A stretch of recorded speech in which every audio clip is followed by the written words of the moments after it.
audio input.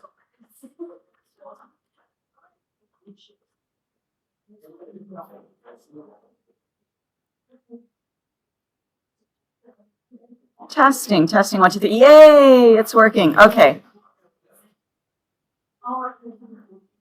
Okay, friends. On page 111, we are looking at metal, non-metal, and metalloid hydroxides, and we are going to start with metal oxides, specifically group 1 and 2 oxides. So your alkali metals and your alkaline earth metals. And really, mostly what you need to know is that they act as bases. Okay, so if you have a metal oxide, it is going to be a base. And we're going to look at why. So what happens is that if you have, oh, and there's a mistake here. This should be Na2O.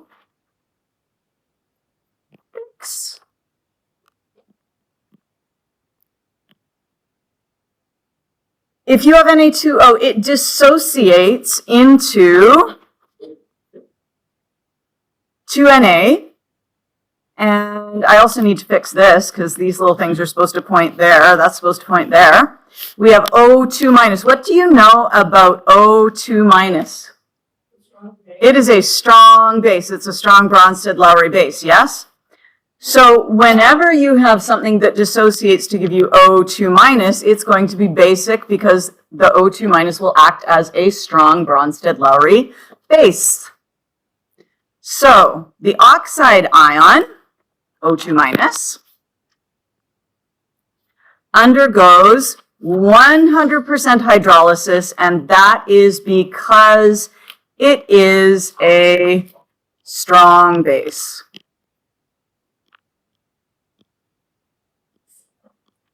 So what is that going to look like? Well, a hydrogen is going to be grabbed by that oxygen. What does that give us as products? We get OH minus and we get another OH minus. And it's fine to write them separately, or if you would prefer to write 2 OH minus, that would also be fine.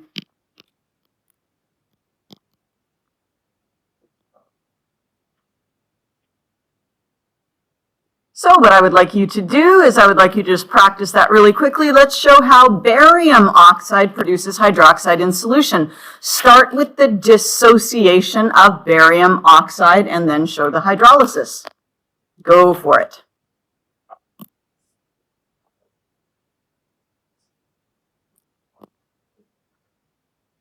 Page 111.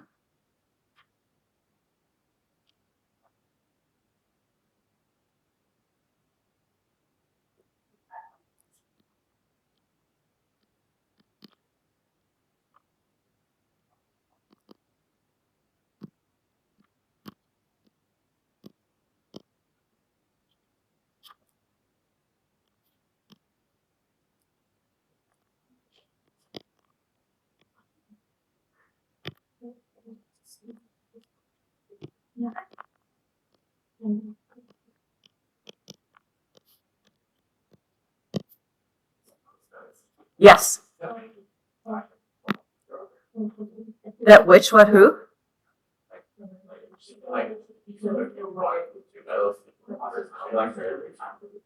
Yes. No. No. These guys, the group 1 and 2 metals, have already lost their electrons. So if you put neutral sodium into water,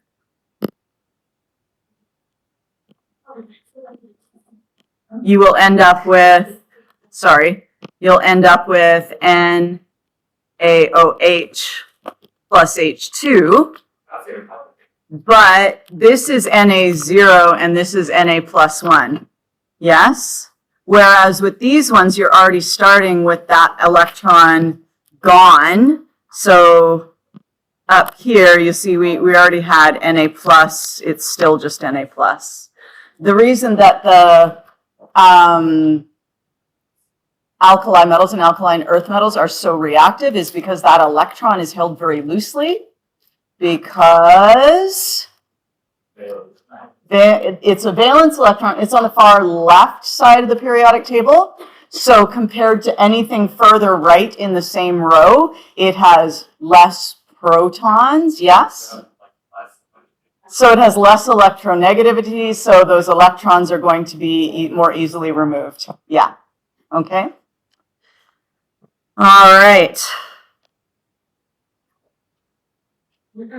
And we wouldn't talk about electronegativity there, we would talk about ionization energy. So it'll have a lower ionization energy, okay?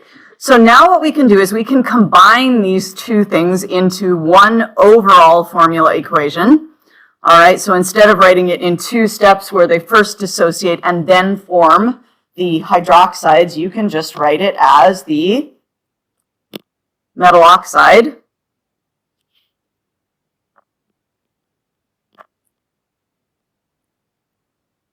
plus water gives metal hydroxide. And then it's just a matter of balancing it, okay?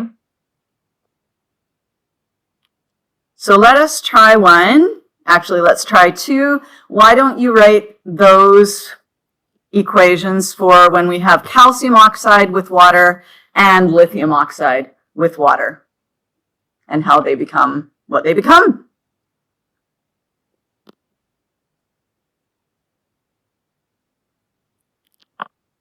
Might as well put in states while you're at it.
Well, that's a good question. Is our second reaction balanced? No. How do we balance that? Put a 2 here. Yeah, absolutely. Okay. So is that pretty straightforward? You just need to remember that it happens, okay, and that's how it works. Now we're going to talk about non-metal oxides. And non-metal oxides, if metal oxides act as bases, you could almost guess that non-metal oxides act as acids. Okay, so non-metal oxides act as acids. Oh, we're going to get there. We're going to get there. They combine with water. Okay, so here are some common examples of non-metal oxides. NO2, N2O5, SO2, SO3, CO2, CO2, Cl2O. Do not get NO2 confused with NO2 minus. They are not the same.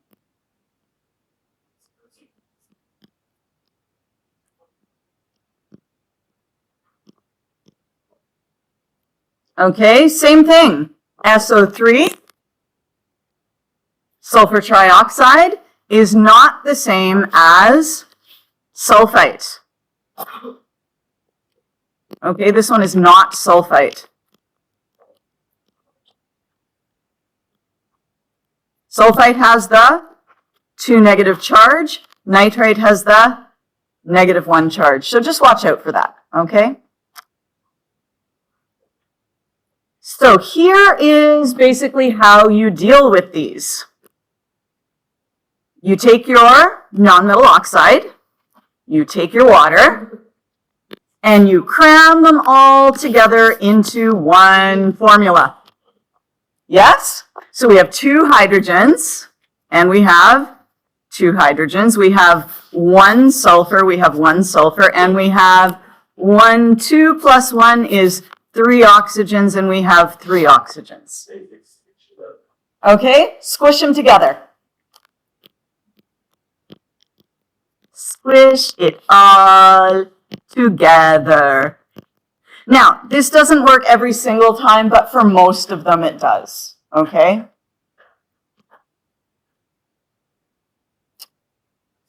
Oh, number 12 is wrong, obviously. These should be H. That should be, oh, can we just cross out example 12? Because I'm not sure what that was supposed to be. It's obviously wrong, though. Okay. Nitrous and nitric. Oh, no. Okay. Okay. You're like, you just made me cross things out. No, you're not crossing out. This is going to be HNO2 and HNO3. That one, I wouldn't expect you to just know it. You know what I mean? Like, you would not have to be able to come up with that. Yes? And then we would have to balance it, yes? Yes. You were going to say we have to balance it, yes. So we're going to put 2 here and see if that works. So that gives us 5 oxygen. Oh, we got 5 oxygen. We have 2 nitrogen, and we have 2 water, so that works. Okay, but like I said, are you going to be expected to memorize that? No. Because in most cases, we just smush all of the atoms together into one formula. This is our one real exception. Okay, there's a few others, but let's use the basic smush it together principle to predict the products of example 13 and 14. And then for 15, there's a little hint. If you have to guess at the acid, just choose the ick acid. We'll do that one in a minute. You can try it though, but try 13 and 14. 13 and 14 are easy. Yes. Would you have to what? Yes, there will be coefficients. Yes. So 13 and 14 are easy.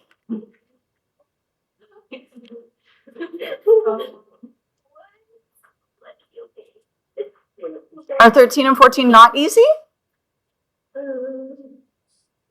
Put your H's at the beginning.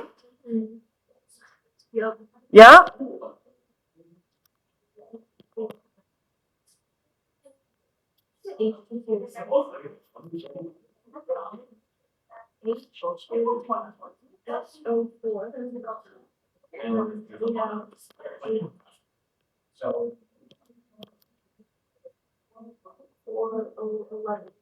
Okay, 15, you're going to pick an acid that you know of.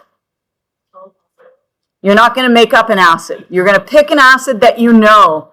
What acid do you know that contains phosphorus and oxygen? H3PO4, phosphoric acid. Okay, you're going to be like, okay, that's what we get. Am I going to make you do that on an exam? No, I don't think AP is going to make you do that either. I think that's too much. Yes? So I just want you exposed to it though. So how would we balance this thing?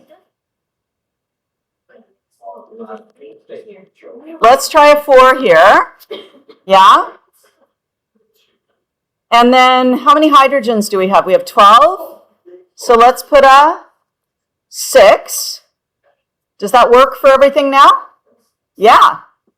Okay, so if you've predicted the product correctly, balancing will usually be straightforward. Is it so hard? Okay. Once these acids are formed, they can ionize. The strong ones will ionize 100%. The weak ones will ionize less than 100%. And so HSO3 will ionize into, H2SO3 will ionize into HSO3 minus plus H3O plus. HNO3 will hydrolyze into NO3 minus plus H3O plus. And these are just strong or weak based upon what you already know about strong and weak acids. Okay? Nothing new there. Metalloid oxides. And how likely do I think that this topic is going to come up? Slim to none. Okay? However, let's get to know our little amphoteric friends. Amphoteric. Sounds a little bit like amphiprotic, yes? It kind of does, because what you're going to have is, instead of having something that can act as an acid or a base, you have something that is able to neutralize both acids and bases. That's what it means. I forget this every year. I'm like, what does amphoteric mean? I don't know. It's been 2 years since I taught that. So how important is it? Not very, okay? But you will hear this word at some point. I remember hearing it in university and being like, what? What? Anyway, that's all it means. Usually these compounds have low solubility, okay? And if they have low solubility, are we going to get much hydrolysis? No. So they do not act as acids and they do not act as bases. However, just because they can't dissolve doesn't mean they won't react with an acid or a base. Okay? So in addition to the metalloid oxides, these are metalloids. This is a metalloid. Whoopsie. Metalloid, metalloid. I think they are, aren't they? Let's make sure. Gallium, germanium. They're all, gallium isn't really. I don't know. They're all kind of close to the staircase. Close to the staircase. Just to the left of the staircase. You are not expected to memorize these random oxides, okay? Not expected to. So for example, zinc is an oxide that can react with both acids and bases as shown here. So if you have zinc oxide, you would combine your outside ions, yes? And you would combine your inside ions. And you would get zinc sulfate and water. Did we just neutralize that acid? Yes, we did.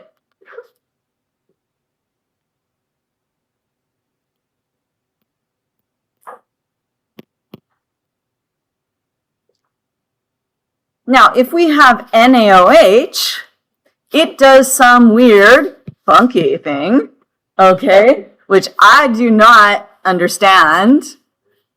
I would not be able to predict that for you. You are not expected to be able to predict that. But what you can see, though, is that we ended up with something where our OH is now gone. Yes? So instead of OH, we now have water. So it has been neutralized. So if you hear the word amphoteric, that's what it means. Should you worry about them? Absolutely not. Okay. Here are, again, aluminum oxide. You can see, I find the neutralizing acid one to be fairly straightforward because it works just like any other double replacement reaction. Yeah, but the one with the base, like what the hell is that? I don't know. How would you predict that? I don't know. You just put like the water in the end. Like... Yeah, put the water on the end and then just kind of be like, what do I have left over? Okay. Which of the following, so what you might get though is you might get a question like this, right? Where you can see it is reacting with an acid, it is reacting with a base, and it tells you this and it gives you these equations. And it says, which of the following describes that oxide. Is it an amphoteric metal oxide? Is it an amphoteric non-metal oxide? Is it a neutral metal oxide, a neutral metal non-oxide, or is it a peroxide? And you would say A. Okay? Because that's all it means. That's the only context I can imagine this would come up in. You know what I mean? Where they kind of like give you all the information and you just need to know the word amphoteric. But AP doesn't love memorization these days. So, yeah.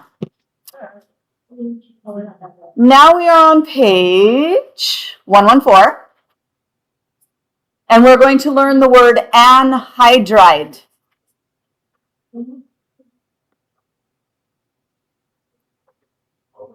Anhydrides is another word for oxide compounds.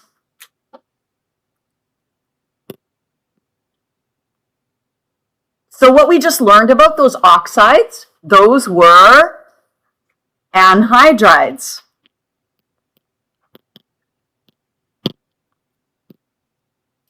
All of it. Yep. Okay, so oxides are anhydrides. I don't know why they call them that. Well, I guess I do. Anhydride literally means without water. So when you add water, they change into the other thing. Yes? Brian, you had a question? Perhaps we did something like at least a similar. A similar name, yes. We had the anhydrous salt when you had a hydrate. You got rid of the water and it was anhydrous. So this comes from the same root. It's not the same thing, but it comes from the same root. Absolutely. So if we have an acidic anhydride, what kind of a thing is that? Acidic. It's acidic. What kind of? Yeah, it's a non-metal oxide. So an acidic anhydride is a non-metal oxide.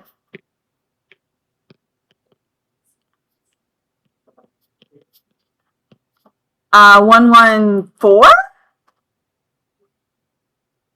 Okay.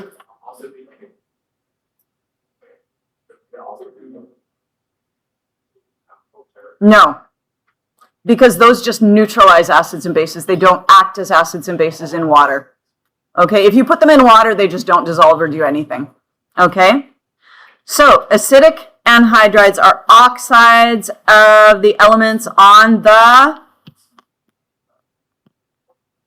I can't do left and right. They're on the right side of the periodic table. So in other words, they are non-metal oxides. And just so you can practice once again, how about you try these ones? Why does it say you should know these equations? I don't know. I don't feel like you should. I feel like you should know the first one.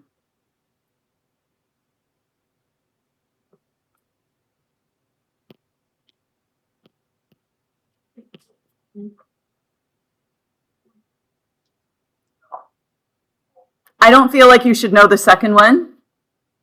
But if you want to, it's just your two, when you have nitrogen, it just produces your two common nitrogen-based acids, which are nitric acid. And who's the other one? HNO2, nitrous acid.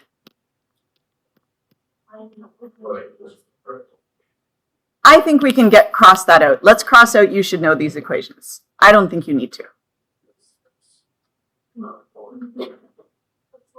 You should know this one. Know this one.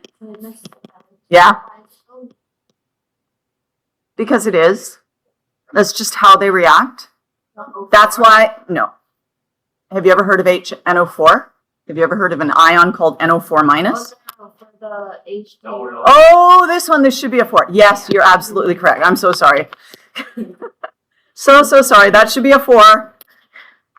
Okay. And then we're told that this makes hypochlorous acid. Do you guys remember what hypochlorite is? It's ClO minus. So it would be HClO. which means we would get 2 of those. But again, you don't need to know that, right? Okay. What's a basic anhydride? A metal oxide. So basically, we're just learning vocab here, right?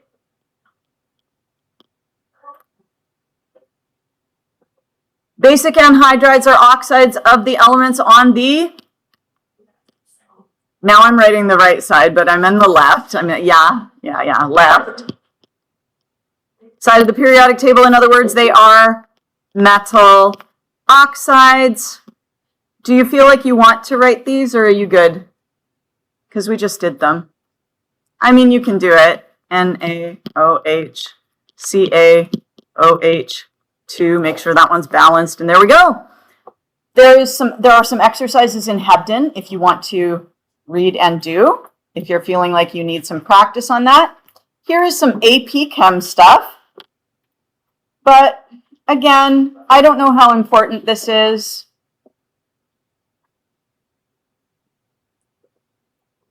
Yeah, we should be able to predict this, because if you look at this, these ones are just,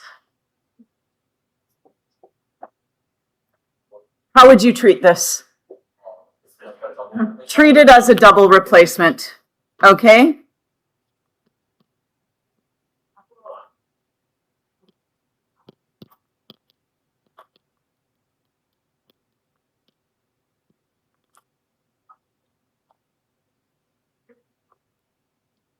So the lithium would get together with the sulfate, the hydrogen would get together with the oxygen, you end up with water, and Li2SO4. Magnesium gets together with chloride, MgCl2. Hydrogen gets together with oxygen, H2O, and then you would need to balance it, throw a 2 there. So I don't think there's actually too much to that one, right? Like, just, it looks like a double replacement, treat it as a double replacement.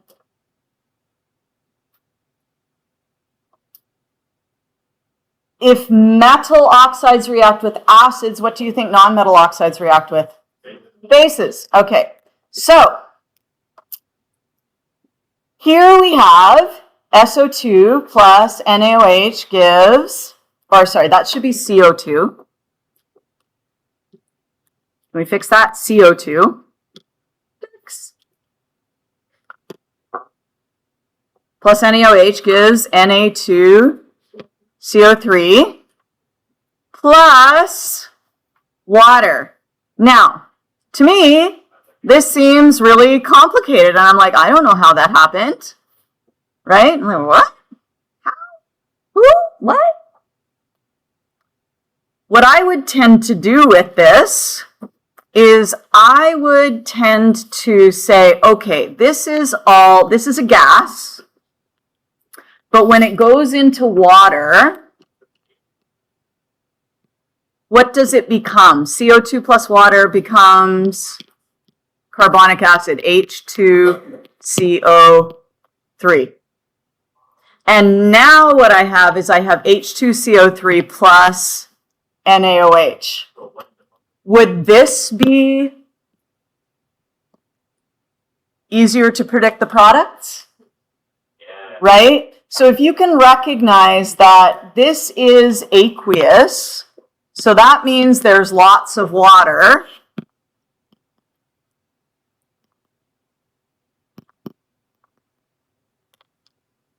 Which means that we have water that can react with our CO2. I don't like the second one because it involves nitrogen, which is the complicated one. So we're just going to pretend that that doesn't exist. Yes? This one, I don't think it was sure that's example. Should be a massive.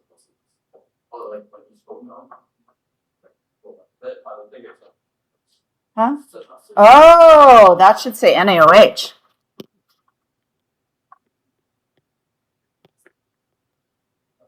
Yes. Fix. Plus also my numbering system kind of sucks, doesn't it?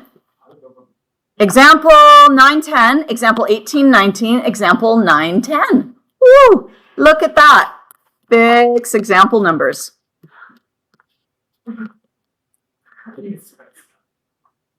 I don't think you're going to need to write these ones on the AP exam. Even if you do, it's only going to be worth 1 mark. Is it worth the memorizing effort to do that? No. If you happen to remember, if you're like, oh, that's going to become H2SO4, this one's going to become H2CO3, and then you can do that. Great. Bully for you. You got 1 mark that the rest of the AP writers didn't get, but you know, you're graded on a scale anyway. So I wouldn't worry about it. You should know. This is what you should know.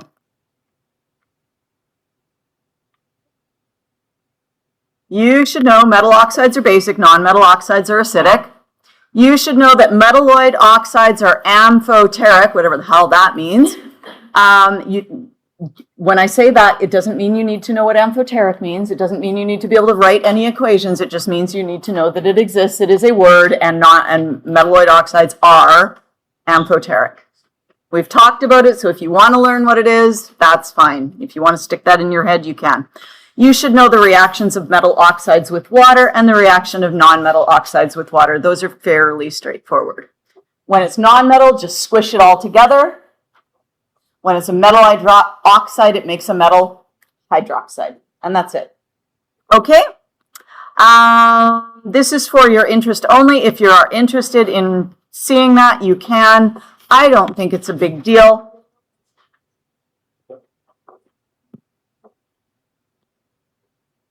Normal rain and acid rain. But there's not much to this because we just learned what happens if you put a non-metal oxide with water. Acid. Yeah, a non-metal oxide plus water is acidic. Yes? And there's carbon dioxide in our atmosphere all the time. So if you measure the pH of rainwater, it's not going to be pH 7. Okay, it's going to be lower than pH 7. Okay? Normal rain, pH is less than 7. Why? CO2.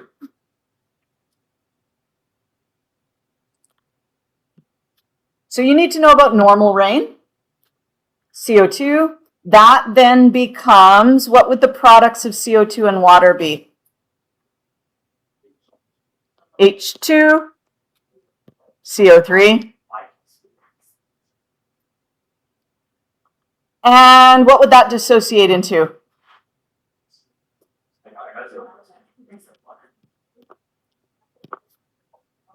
H plus plus, HCO3 minus, and therefore it is acidic.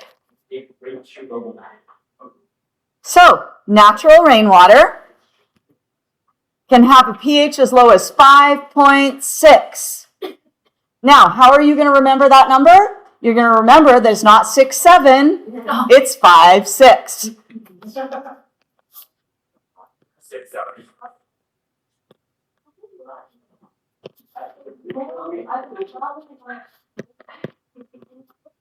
Okay? And what is this low pH due to? It is due to the CO2 in the air. So that's regular rain. You should know this number.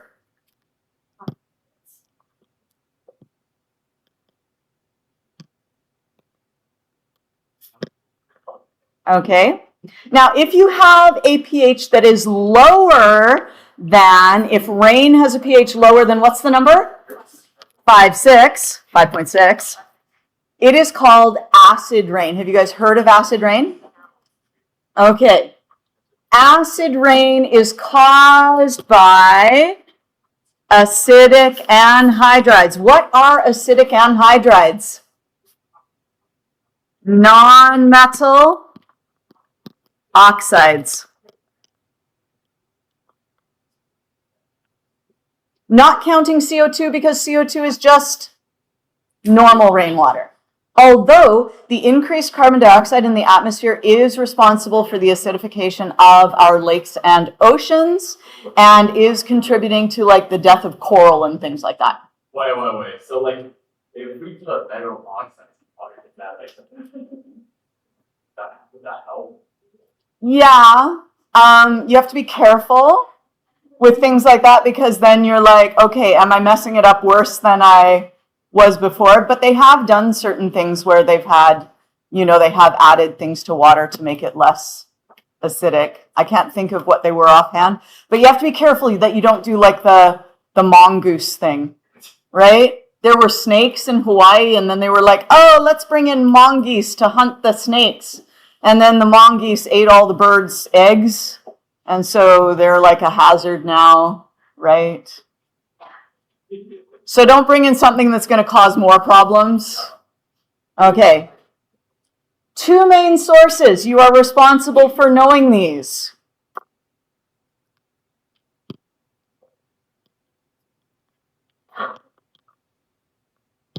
Sulfur and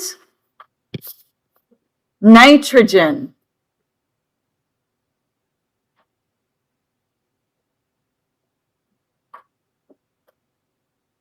Why is sulfur one of them?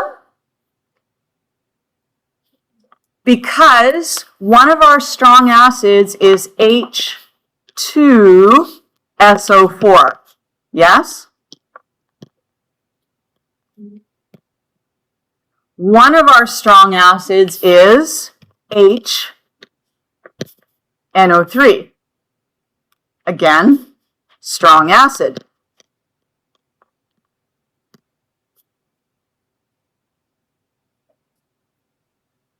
Do you remember our normal rainwater with the H2CO3, the carbonic acid? Carbonic acid is a weak acid, and that's why it's not causing acid rain specifically, because it just does not put out enough hydrogen to be so problematic. Yes? Whereas the moment you get H2SO4, all of its hydrogens are coming off. The moment you get HNO3, all of their hydrogens are coming off. Okay, and you should know where the sulfur comes from. It comes from burning fuel. So you have coal,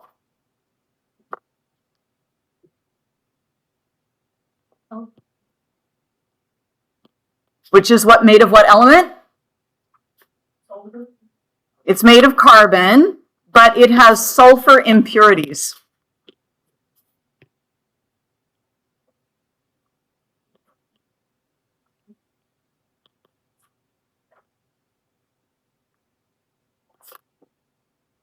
Okay, so if you burn a lump of coal, you're also burning some sulfur, and what happens when you burn things? They combine with oxygen.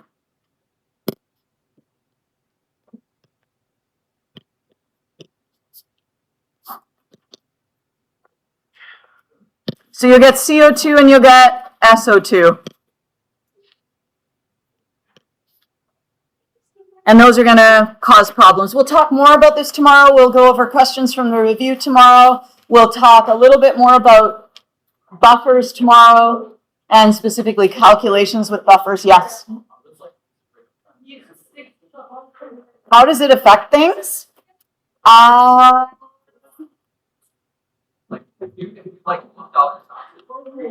You're not going to die. Problems associated with acid rain. Aquatic life is affected. Forests are weakened or killed. Minerals are leached out of the topsoil to lower levels. Aluminum ions are released, which are very toxic to fish and plants. Metal and stone buildings and statues are damaged. Acid rain is carried over large distances due to the high smokestacks. Because metals don't go flying up into the atmosphere.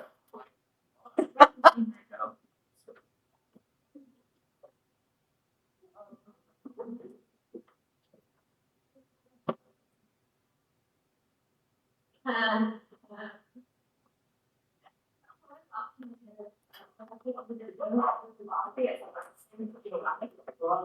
like